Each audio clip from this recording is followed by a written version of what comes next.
והראש יוצר משולש ביניהם. הרבה פעמים אנשים שמים את הראש באותו קו, אז הראש יוצר ממש משולש. ולשים לא את המצח, אלא את הקודקוד.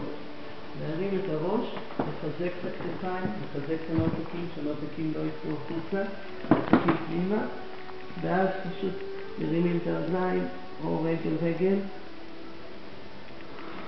זה עמידת ראש. עדיין יש משקל אל הידיים, והגוף מתוח למעלה. מאוד חשוב להשאיר את הטרפז, את האזור הזה, את השריר הזה למעלה, כלומר, להחזיק את הגב ולא לתת לזה לקרות. אם אתם מרגישים שזה קורה, פשוט לרדת. להתארגן, לעלות שוב. עלייה שנייה, השירשאסנה היוגי הקלאסי, עם אצבעות מחוברות.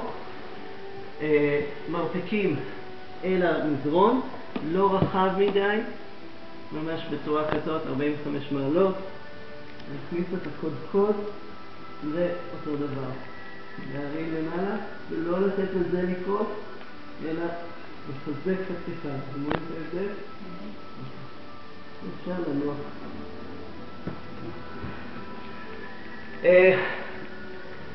שלוש, תהיה עם הידיים פה, הצדדים. וואו. מתקדמים, ואפשר גם עד תחת. ארבע, זה פה.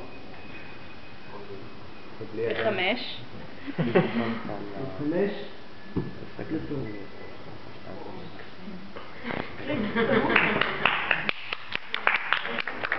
זהו.